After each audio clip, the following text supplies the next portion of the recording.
There's a tool that has kept human beings in line for over 100,000 years. It doesn't need a police officer, it doesn't need a courtroom, it doesn't even need to be true.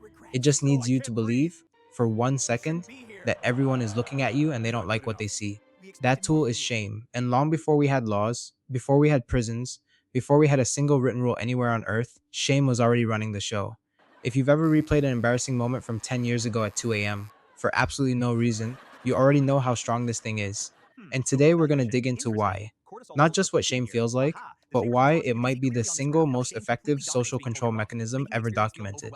Stay with me, because by the end of this, you're going to look at your own life differently.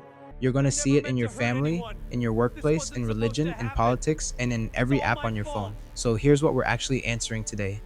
Number one, what is shame doing to your brain and your body that makes it so much more powerful than just being told you're wrong? Number two, how have societies on purpose engineered shame as a weapon to control entire populations? And number three, once you see the machinery, how do you actually build resistance to it? I've gone deep into the research for this one, real studies, real psychologists, real historical case studies, because this topic deserves more than a surface level take. Let's get into it.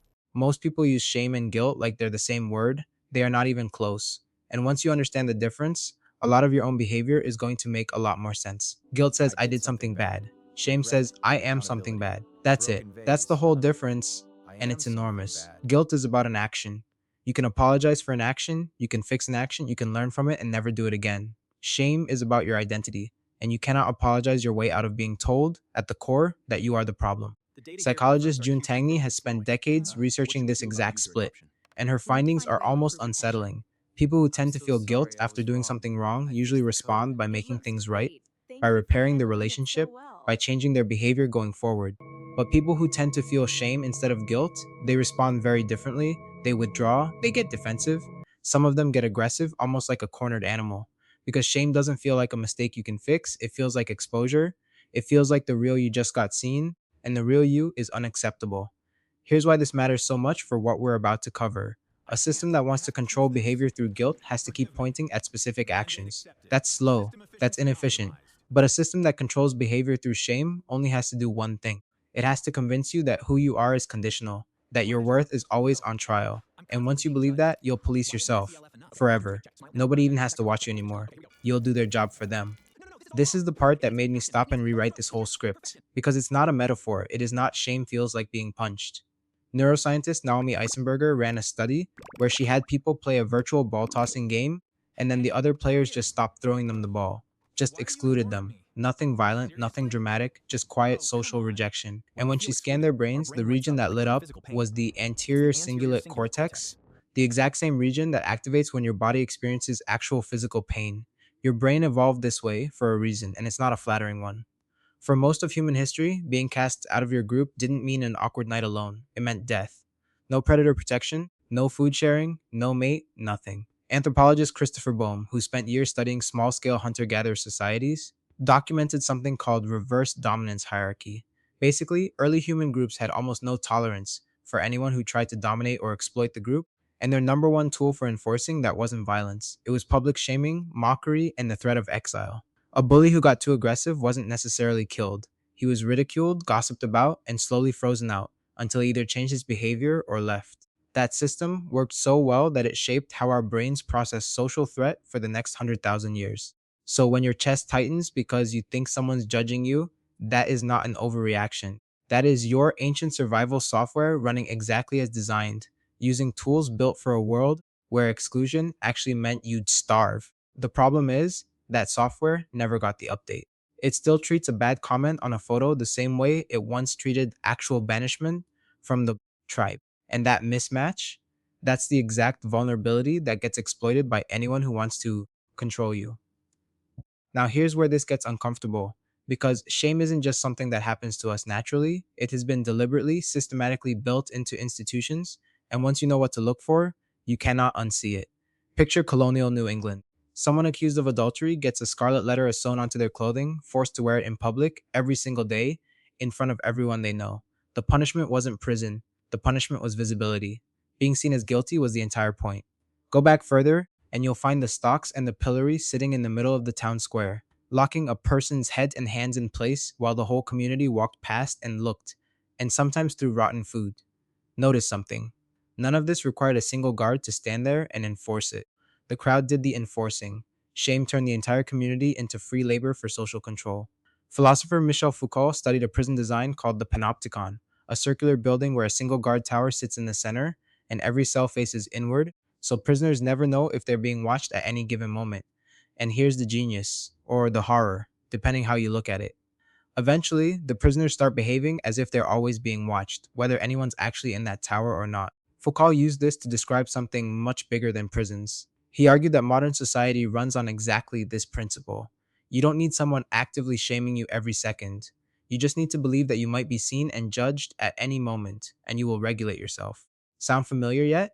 Because that is almost word for word how social media works. You don't know who's screenshotting your post, you don't know who's judging your body, your opinions, your relationship, your career choices. So you self censor, you edit, you perform. Researchers studying what's been called the online disinhibition effect and its flip side, self surveillance, have found that people modify their behavior constantly based purely on the imagined presence of an audience, even when that audience isn't actually watching. We built a digital panopticon and gave everyone a front row seat, including a seat to watch themselves. And this weaponization shows up in explicitly organized ways too. Purity culture in certain religious communities has used public confession and shame around sexuality as a direct behavioral control system, particularly targeting women and girls, tying their entire worth to something they can never fully control or prove. Totalitarian regimes have used something called struggle sessions, forcing individuals to publicly confess wrongdoing in front of crowds, often for things that weren't even really wrongdoing, purely to break down identity and enforce group conformity. Cancel culture, whatever your opinion on any specific case, runs on the exact same underlying mechanism that's existed since the stocks in the town square. Public exposure, public judgment, and the threat of exile, now amplified to a global audience within minutes. Here's the uncomfortable truth sitting underneath all of this. Shame is one of the cheapest, most efficient control systems ever invented. Because it doesn't require constant enforcement, it requires belief. Once a population believes they might be watched and judged at any time, the system runs itself. Anthropologists have long drawn a distinction between what they call guilt cultures and shame cultures.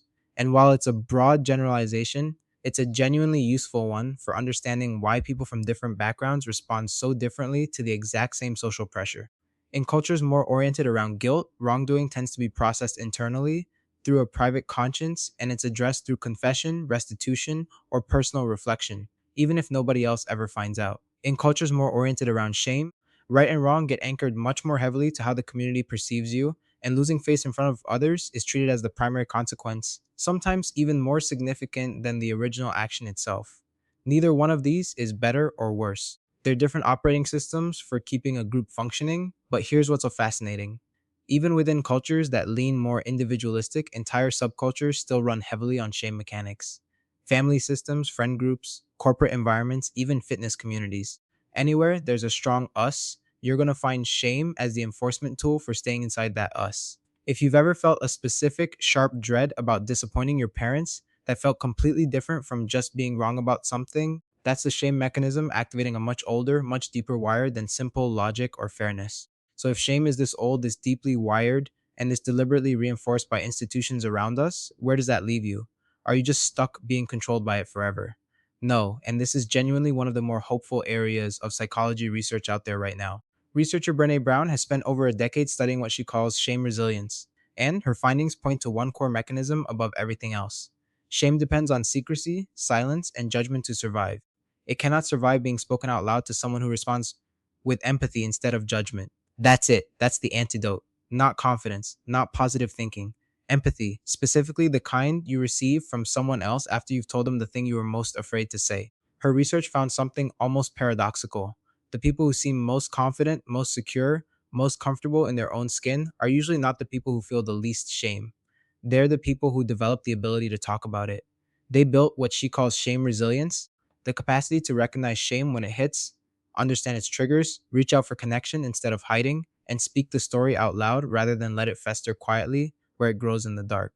This is also why isolation is such a perfect partner for shame based control. Every single system we talked about, the stocks, the panopticon, purity culture, struggle sessions, cancel culture, they all share one design feature. They isolate the individual in front of the group. That specific configuration, alone, exposed, and watched, is what makes shame so unbearable. And the reverse of that configuration, being fully known by even just one other person and still being met with warmth instead of rejection, is what breaks the spell. So, the practical version of this: when shame hits you, the instinct is always going to be to hide, to go quiet, to disappear a little. That instinct is ancient and it's not stupid. It kept your ancestors alive, but it is the exact opposite of what actually resolves shame in a modern context. Telling one trustworthy person the thing you're most afraid they'll think less of you for is, according to the research, one of the single most effective things you can do to dismantle shame's grip on you. So let's bring this all the way back around. Shame is not guilt. Guilt is about what you did. Shame is about who you are. And that difference is why shame is so much harder to shake. Your brain processes shame through the exact same pathways as physical pain.